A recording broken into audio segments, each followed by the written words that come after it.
Good morning, सुप्रभात। स्वागत है आप सभी का। आप देख रहे हैं समृद्धि न्यूज और मैं हूं आपके साथ पूजा तंवर। वक्त हो चला है दिन भर की बड़ी खबरों की ओर रुख करने का। शुरुआत करेंगे दिन की सुर्खियों के साथ। कर्नाटक में सत्ता में आने पर बजरंग दल पर बैन लगाने की बात करने वाले कांग्रेस के घोषणा पत्र को लेकर राज्य में घमासान मचा हुआ है। अब बजरंग दल की चंडीगढ़ इकाई ने इस मामले में कांग्रेस को मानहानि का नोटिस भेजा है। संगठन ने 100 करोड़ रुपए के हर्जाने की मांग की।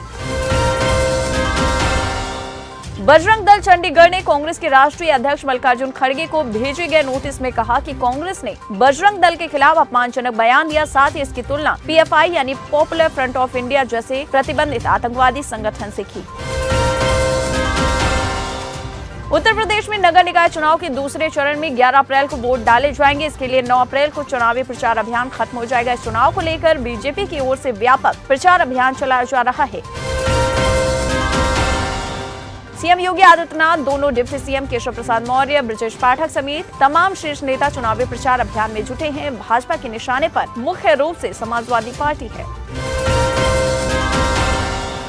वहीं समाजवादी पार्टी अध्यक्ष अखिलेश यादव का आज मेरठ का दौरा है। आपको बता दें, अभी तक वे कर्नाटक विधानसभा चुनाव के लिए मैदान में पार्टी उम्मीदवारों के पक्ष में वोट मांगने पहुंचे थे।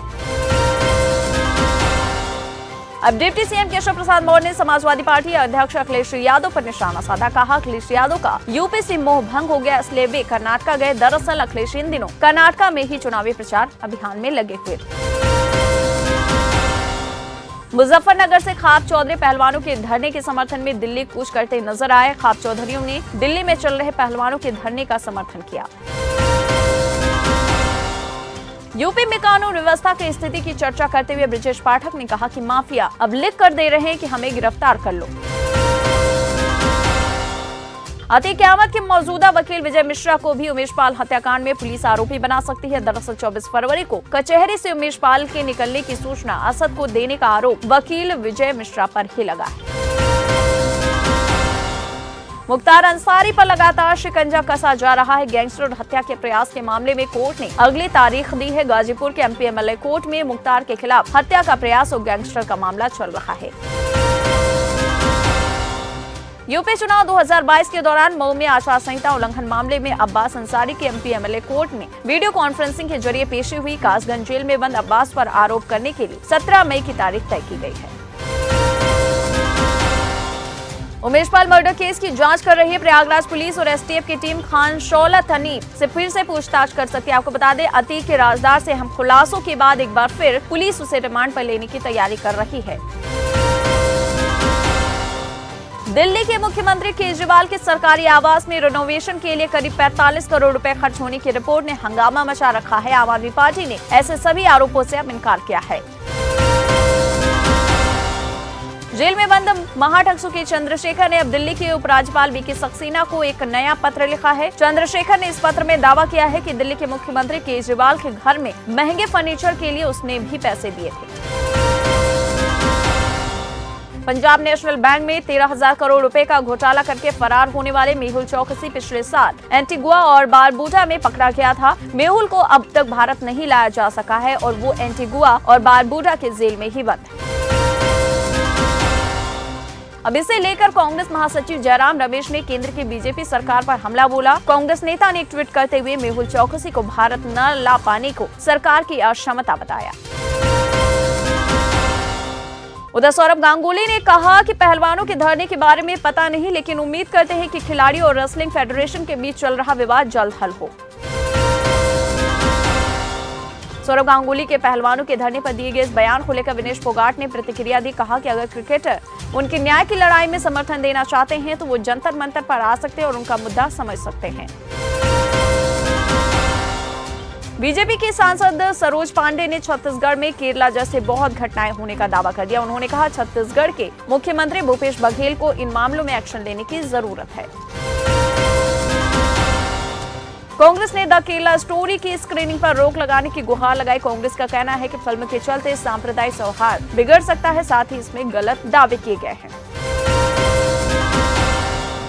उधर टीएमसी के महासचिव अभिषेक बनर्जी ने कांग्रेस पर निशाना साधते हुए कहा कि केंद्र की ओर से 100 दिनों के फंड नहीं भेजे जाने पर भी कांग्रेस ने मोदी सरकार को इसके लिए खत नहीं लिखा। कांग्रेस के कर्नाटक चुनाव को लेकर जारी सियासी घमासान के बीच बीजेपी पर पार्टी अध्यक्ष मल्लिकार्जुन खड़गे और उनके परिवार की हत्या की साजिश करने के गंभीर आरोप लगाए गए थे। हालांकि बीजेपी ने इसे सरासर झूठ बताया है।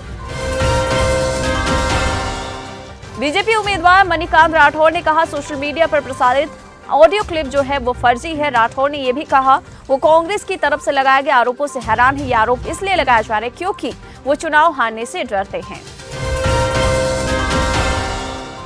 पूर्व केंद्रीय मंत्री और राज्यसभा सांसद कपिल सिब्बल ने चुनाव आयोग पर हमला बोला। कहा कि चुनाव आयोग बीजेपी के खिलाफ भ्रष्टाचार के दाव पर कांग्रेस से सबूत मांगता है, लेकिन पीएम कांग्रेस पर आतंकियों से सौदेबाजी का आरोप लगाते हैं तो उसकी सबूत मांगने की हिम्मत नहीं होती। मीडिया से बातचीत करते हुए धीरेन्द्र शास्त्री ने कर्नाटक में कांग्रेस के बजरंग दल पर बैन पर भी बात की। उन्होंने कहा कि सबको भारत में रहने का अधिकार है। मणिपुर में 3 मई को आदिवासी आंदोलन में भड़की हिंसा के बाद अब तक कम से कम 52 से ज्यादा लोगों की मौत हो चुकी है। वहीं मुख्यमंत्री एन बीरेन सिंह ने सभी पार्टियों की बैठक बुलाई। इसके साथ ही सुरक्षा बलों के साथ वीडियो कॉन्फ्रेंसिंग के जरिए बातचीत कर हिंसा खत्म करने और शांति बहाल करने के लिए कहा। उधर कांग्रेस नेता शशि थरूर ने राज्य सरकार पर असफल होने का आरोप लगाते हुए मणिपुर में राष्ट्रपति शासन लगाने की अपील की। उधर राज्य की आरएल लेडी इरोम शर्मिला ने पीएम मोदी और अमित शाह से राज्य में आने की अपील की है। सुप्रीम कोर्ट के मुख्य न्यायाधीश डीवाई चंद्रचूड़ ने कहा कि सुप्रीम कोर्ट पूरे देश का है। उन्होंने ये भी कहा कि जजों को ट्रेनिंग की जरूरत है। भारतीय अंतरिक्ष अनुसंधान संगठन यानी इसरो भारत के चंद्रमा मिशन के तीसरे संस्करण को जुलाई महीने में लॉन्च करने की योजना बना रही है। केंद्रीय मंत्री नारायण राणे रत्नागिरी में रिफाइनरी समर्थकों का मोर्चा निकालने वाले हैं। उद्धव के इस दौरे को लेकर ही राणे ने शिवसेना नेता पर निशाना साधा। हालांकि उनका कहना है कि बारसू रिफाइनरी का जो लोग विरोध कर रहे हैं, हम उसका विरोध करते हैं। केंद्रीय मंत्री नारायण राणे ने यह भी कहा कि कोंकण के विकास में शिवसेना यूबीटी किसी भी तरह का योगदान नहीं है। महाराष्ट्र में सबसे कमजोर पार्टी उद्धव ठाकरे की शिवसेना है। ये 4 पार्टियों में आखिरी स्थान पर है। बृजभूषण शरण सिंह ने भूपेंद्र हुड्डा और दीपेंद्र हुड्डा पर साजिश का आरोप लगाया। उन्होंने कहा, जिस दिन सच्चाई सामने निकल कर आ जाएगी, प्रियंका गांधी को मेरे ऊपर नहीं, पहलवानों के ऊपर नहीं, बल्कि भूपेंद्र हुड्डा और दीपेंद्र हुड्डा पर सबसे ज्यादा गुस्सा आएगा। बृजभूषण ने खाप पंचायतों और जाट समाज के लोगों को संबोधित करते हुए ये भी कहा कि जब भी जांच पूरी होगी, मैं आपके खाप पंचायतों में आऊंगा, तब आप जूतों से मार मार कर मेरी जीवन लीला को समाप्त कर देना। किसी स्वाभिमानी आदमी के चरित्र को मार दो, वो आदमी खुद ही मर जाएगा। 10 मई को होने वाले मतदान के लिए कर्नाटक में चुनाव प्रचार 8 मई यानी आज ही खत्म हो जाएगी। उससे पहले कांग्रेस नेता सोनिया गांधी ने हुबली में चुनाव प्रचार किया। बीजेपी विधायक नीतीश राणे का बड़ा बयान सामने आया है। उनका दावा है कि 10 जून से पहले संजय राउत एनसीपी में शामिल होंगे। नीतीश राणे ने कहा कि महाराष्ट्र की राजनीति में अगले कुछ दिनों में एक बड़ा भूकंप आने वाला है। उधर सूत्रों से जानकारी मिली है कि 10 जून से पहले संजय राउत एनसीपी ज्वाइन करेंगे। उन्होंने कहा कि उद्धव ठाकरे ने सांप को दूध पिलाया, राउत बाला साहेब ठाकरे के भी नहीं हो पाए तो उद्धव के क्या होंगे। हेमंत बिस्वा शर्मा ने टीपू सुल्तान के बहाने इतिहासकारों पर हमला बोला। उन्होंने कहा कि देश को नए इतिहास की जरूरत। उद्धव ठाकरे ने बीजेपी पर निशाना साधा और शिवसेना पार्टी छीनने की कोशिश का आरोप लगाया। उद्धव ठाकरे ने कहा, कर्नाटक चुनाव में जय भवानी जय शिवाजी बोलकर वोट करें। कांग्रेस नेता डीके शिव कुमार ने साफ कर दिया है कि उनकी पार्टी सीएम के नाम पर फैसला कैसे करेगी। इसके अलावा उन्होंने ये भी दावा किया कि कांग्रेस राज्य में 140 से ज्यादा सीटें जीतेगी। दिल्ली यूनिवर्सिटी में पूर्व सांसद और कांग्रेस नेता राहुल गांधी के यूनिवर्सिटी के पूर्व छात्रावास में जाने पर आपत्ति जताते हुए इसे अनधिकृत बताया। डीयू ने कहा कि कांग्रेस नेता राहुल गांधी के एक छात्रावास में अचानक एक और अनाधिकृत दौरे से सुरक्षा को लेकर गंभीर चिंता पैदा हुई है और विश्वविद्यालय के अधिकारी ये सुनिश्चित करेंगे कि ऐसी घटनाएं दोबारा न हो। मणिपुर में हिंसा के कारण नीट यूजी की परीक्षा स्थगित कर दी गई है। कांग्रेस ने बीजेपी पर निशाना साधा। कांग्रेस ने राहुल गांधी का वीडियो जारी करके बीजेपी से सवाल पूछा कि कर्नाटक में पिछले 3 साल में क्या किया। अरविंद केजरीवाल ने बीजेपी और केंद्र सरकार पर निशाना साधा, कहा कि उन्होंने मेरे पीछे सीबीआई और ईडी छोड़ दी लेकिन उन्हें कुछ नहीं मिला। इसके साथ ही केजरीवाल ने कहा कि पंजाब में आपकी सरकार आने के बाद जनता के स्वास्थ्य पर विशेष ध्यान दिया जा रहा है। उन्होंने कहा कि पंजाब सरकार ने 1 साल के अंदर ही हर विभाग में माफियाओं को साफ किया। उधर अजनाला हिंसा और अमृतपाल की गिरफ्तारी को लेकर सीएम मान का बयान सामने आया। कहा कि अजनाला हिंसा के दौरान उनकी तरफ से खुद पुलिस को प्रदर्शनकारी पर कार्रवाई करने से रोका गया था। उधर मुस्लिम बाहुल्य स्वार सिटी पर सपा ने एक चौंकाने वाला फैसला किया था। उपचुनाव में आजम खान ने सपा से अनुराधा चौहान को प्रत्याशी बनाकर सबको चौंका दिया है। स्वार विधानसभा सीट पर पहली बार सपा ने हिंदू प्रत्याशी उतारा है।